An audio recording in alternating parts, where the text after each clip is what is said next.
This is a Build Your Dream Home podcast with Mark Mathis, episode 3. Always wanted to build your dream house, but not sure where to start? You're in the right place. Welcome to the Build Your Dream Home podcast, where experts in the industry share their knowledge and help you to be one step closer to building your dream home. And here's your host, Mark Mathis. Hey everybody, this is Mark Mathis from the Build Your Dream Home podcast, presented by HousePlanGallery.com, and I appreciate you taking the time out of your busy schedule to be with us today and listen to this episode. I cannot believe that it's already this close to Thanksgiving. It's incredible how quickly this year has been winding down, and this part of the year really moves fast. My wife was actually in here this morning. We were talking about Christmas cards and how we have to still take our family pictures and get those out, and I think there's just about no time left to do that kind of thing. So anyway, it's incredible how quickly this time of year goes by, and before you know it, we'll be in 2014, and there's never been a better time to build your house. So if you're looking to build a house starting in the spring, you definitely want to start looking at house plans and talking to builders and things like that. But in this episode, we're going to have a lot of fun. We've got an interview with our friend Kenny Hodges from Assurance Financial. And as always, if you want to get all the episodes, you can just go to our website at HousePlanGallery.com/podcast, PODCAST, no S on the end. And you can see all the interviews there and the previous episodes, and subscribe in iTunes. Again, if you've enjoyed the show, we'd love for you to go out to iTunes and actually leave us a review that lets us know that the information that we're putting out there is something that you're looking for and you're interested in. So we value your comments, your feedback, your ratings. All of those things help us to reach more people that are looking to achieve that dream of building their dream home. So I want to go over one quick testimonial that we just got in today, actually. And this one is from Lottie in Eupora, Mississippi. We sell quite a few plans here in Mississippi and Louisiana, Alabama, Georgia, South Carolina, North Carolina. All those states in the southeastern United States primarily are big markets for us. But Lottie bought our plan HPG-15021, the Oak Hollow, and that's a 1,502 square foot house plan. It's 3-bedroom, 2-bath. Beautiful house, and we've gotten a lot of really positive feedback on that particular plan. So Lottie says, we constantly receive compliments about how beautiful the home is. I went online and found your house plans and loved them. We were looking to build something a little smaller than the house we previously had, and we were moving from the Gulf Coast up to North Mississippi. So when I found this plan, it was perfect for us. We constantly receive compliments on how beautiful the home is and how the floor plan is so well laid out and utilizes every square inch of space. I really enjoyed the building the home and would recommend Houseplan Gallery wholeheartedly to anyone looking for a beautiful, well-designed, and affordable home design. Well, thank you so much, Lottie. And that's one of the things that we pride ourselves on, is that ability to maximize every square inch of space that you have in the floor plans that we design. Many of the homes that you'll find from other designers typically have a lot of wasted space and a lot of unused space, and so we try to maximize that usability and build our plans around the way people actually live. With the most popular plans right now being between 1,400 to 1,900 or 2,000 square feet, you don't have a tremendous amount of space to play with, so you really have to be smart in how you design the different areas of your home so that your family is comfortable and you have all the different features and functionalities that you like in your layout. So I found a couple of really interesting articles. Everyone knows Mark Zuckerberg from Facebook. I just saw an article on the Business Insider where he has actually just spent more than $30 million buying 4 neighborhood houses for privacy. That must be nice. So he goes on to say he bought 4 different units, including one that's 2,600 square foot that costs $14 million. Says his own home is twice as large at 5,000 square feet and costs half as much. Says Larry Page of Google made a similar move a few years ago so he could build a 6,000 square foot mansion, but Zuckerberg's reason is different. He just doesn't want to live in excess. He just wants a little privacy.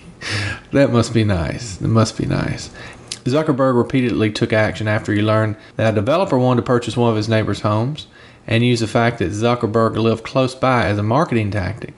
He started purchasing homes around December, and he'll lease those 4 homes back to the current residents. So people will go a long way to get privacy. And so especially if you have a rural piece of land that you're looking to build your own home on, it's fantastic. I live in a neighborhood currently, and of course there's positives and negatives with that.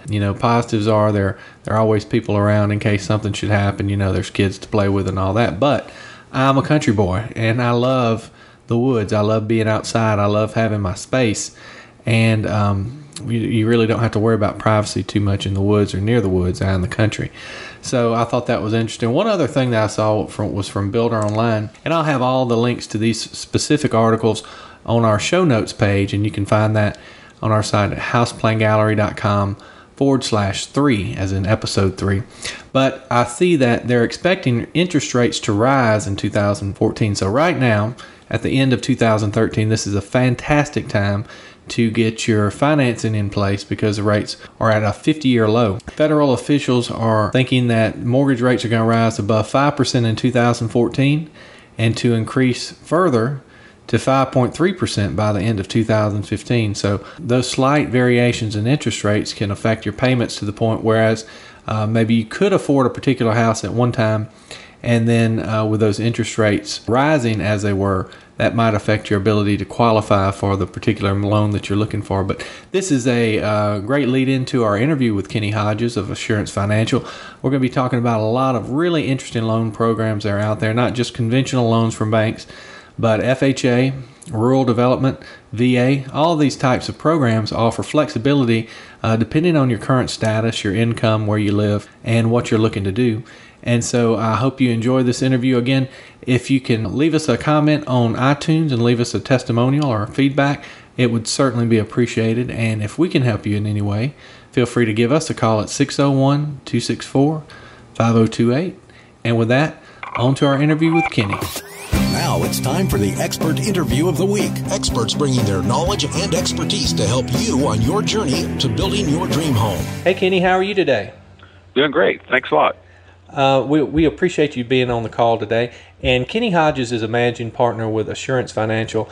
He's based here in Baton Rouge, but they have offices all over the southeastern United States. And in today's call, I just want to pick Kenny's brain and get a little more information on the loan process, because so many people that come to us as clients and also people who are interested in building new homes, they're confused on how the entire process works, from getting their house plans to getting approved for a loan to getting the house plans approved by their local building code officials and things like that. So today I'm going to be asking a few questions to try to clarify the process, and Kenny can give you his insight as to the current state of the market, some of the creative new programs that are out there to help new home buyers and people who live in the rural part of the United States, some different programs.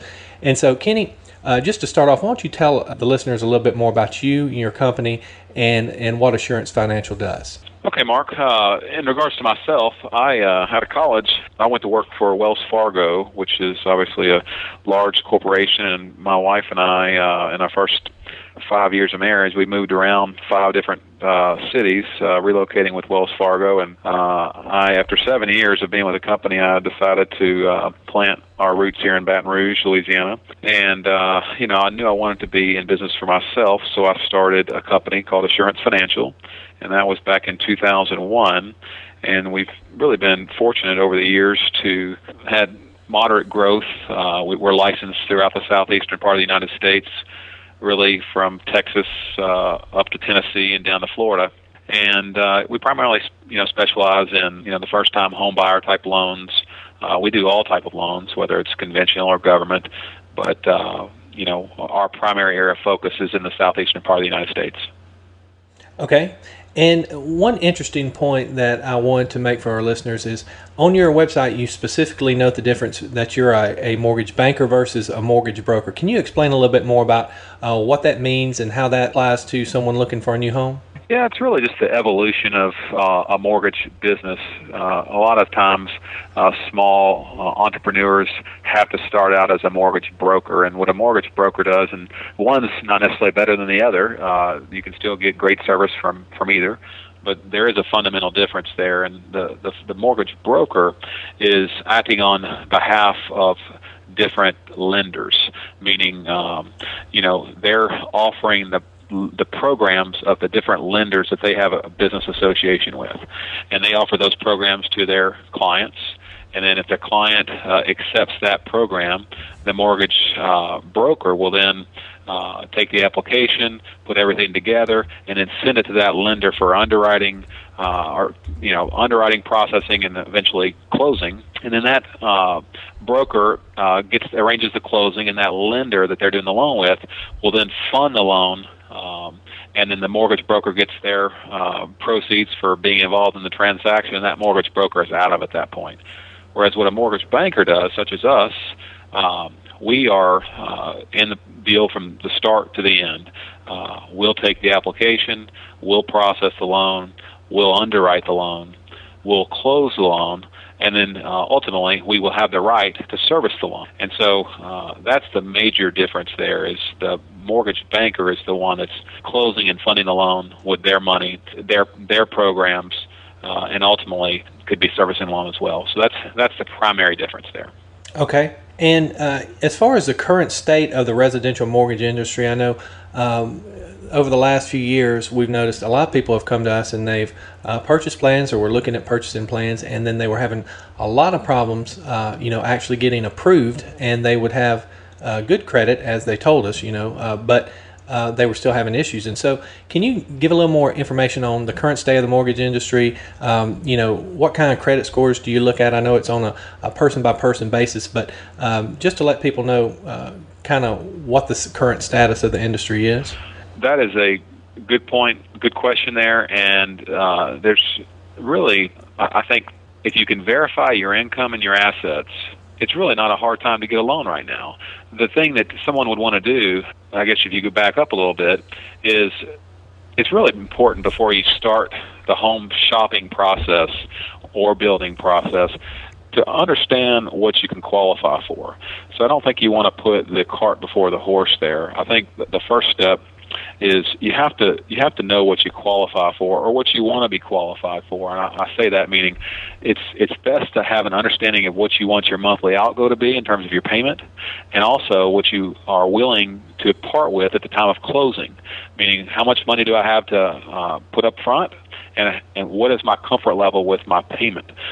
Those are the two things that the borrower really needs to have an idea of, and then everything goes from there. So in terms of the difficulty in getting approved for a loan, it's really not. I mean, if someone has the ability to verify their income and their assets, meaning how much money they make with their W-2s, at their income tax return, then there's not a problem. Where the problem comes in at, and what we've seen here, especially over the last 5 years, once everyone has dealt with this mortgage crisis that's affected everyone nationally, and underwriting standards got tougher, really what has happened is the person that's having the most trouble is the person that's in business for themselves, that is aggressive on their taxes in terms of trying to reduce their tax liability by not showing all of their income. And that's fine in terms of reducing your tax liability, but where it hurts you or hurts that borrower is when they're trying to buy a home loan or trying to buy a house to get qualified. You have to support your income with income documentation through what is filed on your taxes. And so those are the folks that are having a hindrance. Whereas 5 years ago, if you had a good credit score, you would state your income, and that was all that you needed to get qualified. And we all know where that has led us in terms of the delinquencies. So in terms of getting approved, if you can verify income and assets, it's really not as hard as everyone thinks. And that's a really good point. The biggest thing is to go into the process prepared. So you need to go online and just do any search for mortgage loan rule of thumb calculation. So basically it will tell you how much of your monthly income you can comfortably afford to spend towards your monthly payment and things like that. So it'll give you a percentage. There's just some basic tools out there that will give you an idea, hey, can I actually afford a $400,000 house based on my current income levels? And then working with a partner like Assurance Financial and Kenny to actually put everything together so they can look at your information very quickly and tell you, here are some of the items you want to take a look at. If we can qualify a few things about your income, we might can get you approved for that amount, or even they will tell you what amount you can get approved for. So it all goes back to being prepared, and especially we get calls all the time with people who purchase the plans and they just like that particular house plan, that square footage and that layout, and then they go to actually get bids to build it, and they can't afford it. That's an extremely big problem. And in the home building industry, it's so localized. You have labor rates that in some parts of the country are unionized, and they're much higher than they are, for example, in the southeastern United States. For example, bricklayers in the southeastern part of the United States are much less expensive than they are in New Hampshire, for example. In addition, you have additional codes and local building codes need to be adhered to in certain locations, so that increases the cost of your construction as well. So all those things need to be taken into account before you even decide which house plan that you're going to build. As we move forward, one of the things that a lot of our clients are very interested in and seem to qualify for is this USDA Guaranteed Rural Housing Program. Can you tell us a little bit more about how that program works and what its intent is? Yeah, it's really in place to serve the underserved areas, and that's where it's called the USDA Rural Development Program. And that program allows for up to 100% financing, and in some cases it allows even for 102% financing of whatever the appraised value of the property is. So, it's a really good program for those folks that don't have large down payment or much of a down payment to contribute to the transaction. There are some, caveats there with that program, however, and one of those caveats there, stipulations, is there's income limit requirements. So for example, for a family of 1 to 4, if there's 1 to 4 people in that household, the maximum income limit is $74,750 annually, and that's combined income for the household for that 1 to 4 family. Over 5 people or 5 or more, it's $98,650 is what you're allowed to make up to. If you exceed those income limits, you're simply just not eligible for that rural development program. One of the nice parts about the program, like I said, it allows up to 100% financing. There is a 2% upfront rural development guarantee fee that is financed into the loan, so it's not something you have to pay up front. It can be financed in there. And then there's a annual, you'd call it like an insurance fee, that's a factor of the loan amount divided by 12, and that is rolled into the monthly payment. So that factor right now is 0.4%. That is, they take that times the loan amount divided by 12 and add that to the monthly payment. So works very similar to the FHA mortgage insurance premium or conventional mortgage insurance, but it is a very popular program because of the no down payment factor. Now, are the interest rates and the terms available on those types of loans similar to conventional loans? They are. In some cases, they're better. They're similar to the FHA program. Obviously, these are government-backed programs, and that's why the rates are suppressed. But one thing, to note there is this program has been around for a long time. Even though it has always been 100%, there was the mortgage crisis. That is a program that has actually done well in terms of delinquency, and that is because it's always been a program that you've always had to verify income and assets. One of the issues, that we're facing with that program right now is when the most recent census came out, it changed a lot of areas that were eligible for the rural development program, meaning if you have to be in an area that is designated rural development qualified, and that's one of the other caveats of that program. You can't be living in an urban area or even a suburban area. It has to be considered rural, which means so many people living in that township. So if it's outside of that rural development area, they don't qualify. One of the problems with the new census is a lot of the areas that did qualify before are being, which will hinder continued growth for the economy because less people being in the situation or position to be able to qualify for this program. So what Congress has done is they've, kicked the can down the road a little further. It was supposed to expire, or these new census limits were going into effect last September. Then they got pushed back to this past March, the end of March, and they pushed them back again to September of this year. So if someone's on the fence, they're thinking about buying or building, and they want to take advantage of that rural development program, first, it's really important, to see where you're, to get with a lender to see if that area is going to qualify, post September once these changes go into effect. And if they don't, it's time to get moving to make sure that the loan is approved and qualified prior to the new areas going into effect. Now that brings up an interesting question. Are there any limitations around whether you're building a new structure or buying an existing one? Can you do both or either one? Yeah, you can do both. You can. And the house actually doesn't have to be finished, even if it's after, say the house is going to be finished in October, and it does happen to be in an area that was going to lose the RD eligibility. As long as that loan has been run through the approval process with their lender and sent to the local rural development office, and a certificate has been granted for that property, it can close after the areas change, but it has to have that certificate prior to the deadline in September. And how long of a time frame would the rural development type loan process be versus a more traditional loan process? Is it twice as long? Or? Well, that's a good question, Mark. There's two. As opposed to a regular conventional loan or an FHA loan, there is one additional step that has to take place with the rural development loans. With the conventional and the FHA, they're like ourselves. We would underwrite that file. And then once the file is cleared for closing and the underwriter approves it, then it goes to closing. In the rural development case, we underwrite that file, but we have to then, once we've approved it, send it to the local rural development office for them to approve it. And what's happened this year is because of the government cutbacks and so forth, these offices, due to budget constraints, haven't been staffed like they had in the past. And so we've seen some tremendous delays for the rural development office to get through their working pipeline.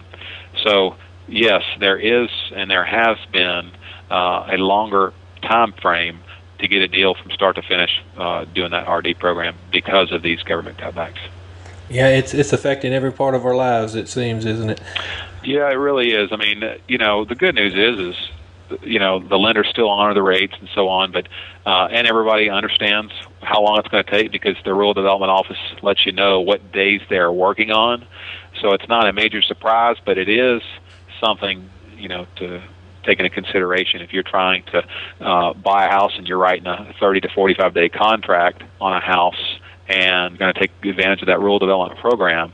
That needs to be considered when you're putting your contract settlement date in the contract to make sure that you're going to have enough time to get that program or use that program and still meet the closing date. Absolutely. And for those of you that don't know, there's also a portion of the rural development approval process that for some of the clients that we've been involved with where you actually have to get the house plans stamped off by a certified professional building designer, which HousePlanGallery is, or a licensed architect. And so if you have a house plan that you need to get stamped, we provide that service as well.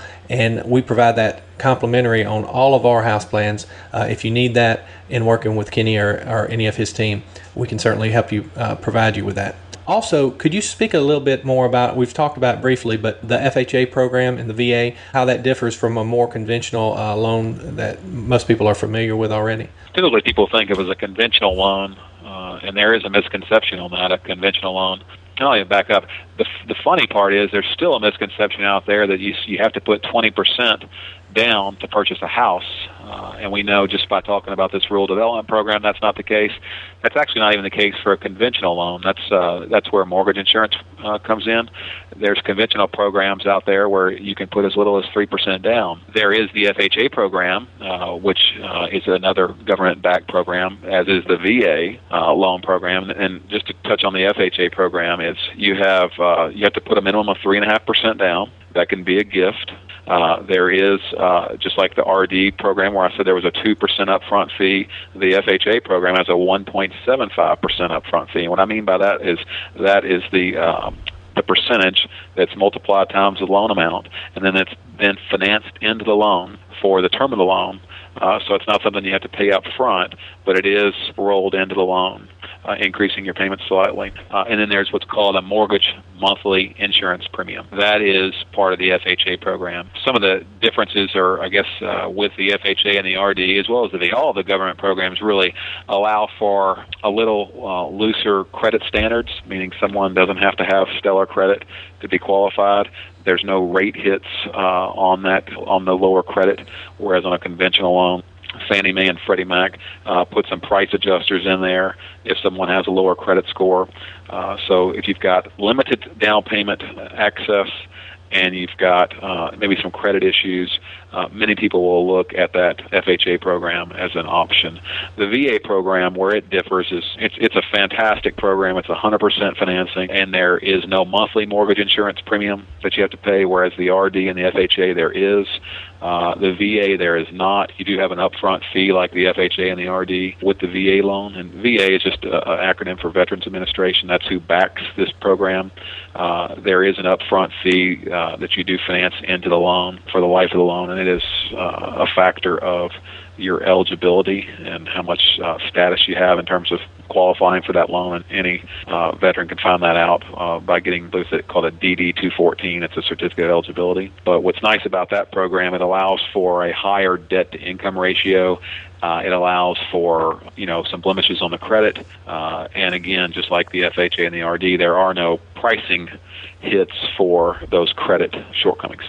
That's great. And for anyone that's out there, again, these are just examples of 3 different programs that Kenny's brought up that give you a lot more flexibility in the different options that you have when you go to look for financing for your new home. So certainly, wholly recommend that you contact Kenny and his team directly. We'll give his contact information shortly, but talk with a trusted partner in this process, because they're in the trenches and they're actually doing these types of loans every day, and so they know what's available and what's not, and they can guide you better towards choosing the loan solution that's best for you. A lot of people just don't know what they should ask. They know some of the most frequently asked questions as far as, what are your rates, what kind of terms do you have, those types of things. But there's so much more into building a relationship with a loan professional that people don't know that they should ask. Could you just hit on briefly some of the key items that people should take into consideration when they choose their next loan provider? Yeah, I think it's important to get some references there, just like you would maybe interview a builder or interview, anyone else, an attorney possibly. You want to interview your mortgage consultant, and I think you definitely, if you have the opportunity, you want to go and sit down face to face, see what kind of operation they're running. Some of the questions you might want to ask: is their underwriting local? Do they understand the market? Are they processing this file locally? Are they sending it off to Michigan or Dallas or Jacksonville, Florida, or wherever? Are they using local appraisers? That's another big area that's come up, and it's hindered a lot of deals over the last few years. Is many mortgage companies are using appraisal management companies who oftentimes will bring in an appraiser from outside of the direct local market. And many times that affects value because that appraiser may not understand that local market where they're doing the appraisal. And so I think that's an important question to ask: is what are your appraisals local? Do you use an appraisal management company, or are you using someone within your individual rotation? I think it's important to look on the Better Business Bureau to see if there's any complaints. I think it's important to see if they're involved in any associations like the Mortgage Bankers Association and the National Association of Mortgage Professionals. Doing your basic due diligence to make sure that it's not a fly-by-night company. And one thing that's really nice, Mark, if anything's really positive has come out of all the regulation that our industry has faced over the last 5 years, is that the SAFE Act from 2008 required everyone in our industry to be licensed through taking a proper testing, proper education, and it's not where anybody can just come in and get a seat at the table to do mortgage loans. The people that are in the business today have gone through rigorous educational testing, a licensing process, and so the industry has really cleaned itself up over the last 5 or so years, and the people that are left in it, I can say that, in my opinion, it's much more reputable today. Absolutely, and just again, one great thing that you can do is again ask for references from your friends and family. I was actually referred to Kenny and his company, mutual acquaintance. They actually did the closing for our new house that we purchased several years back, and so the process was very easy, handled throughout very professionally, and that's how Kenny and I kind of got together. And so anyone, if you're interested in building a new house and you need a financing of any type, I encourage you to contact Kenny's team at Assurance Financial. And Kenny, if they want to learn more about you and your company and contact a mortgage professional there, how would they do that? Well, the best way I would recommend is to go to our website. It tells you the different locations we have. We are licensed throughout the Southeast, but we have offices all over Louisiana, and we've got some some offices in Alabama and Atlanta, Georgia as well. So our website is Lend, L-E-N-D, The Way, T-H-E-W-A-Y. So it's lendtheway.com. It's a great website. We allow you to apply online at your own pace, your own convenience, and then someone from your market will get back in contact with you. Well, I certainly appreciate your time, Kenny. This has been really valuable information for people to kind of know the lay of the land as they go into this exciting process of building a new house. Well, right now with rates at an all-time low, there's inventory on the market. They've been saying now for a few years that rates are going to go up. We've enjoyed the rates for the last several years. There has to come a time where the rates do start to increase, and that'll happen as the economy improves, which it's doing right now. So if anyone is on the fence out there right now, this is the time to take advantage of the low interest rates. Absolutely, and you'll find, especially if you're looking to build a new home, there's a lot of people that are looking for work, a lot of tradesmen.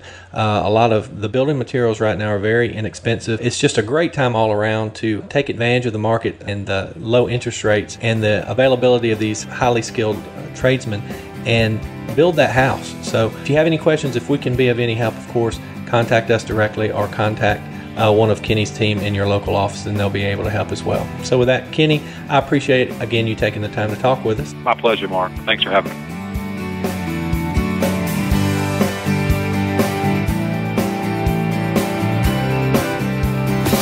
Are you excited about building your new dream home and want instant access to even more bonuses? Then just head over to www.HousePlanGallery.com/Dream Home to claim our new Dream Home Success Kit, which includes thousands of dollars worth of additional videos, training, tools, secret online resources, and much more. Again, that website is www.HousePlanGallery.com/Dream Home. It is completely free to join. So what are you waiting for?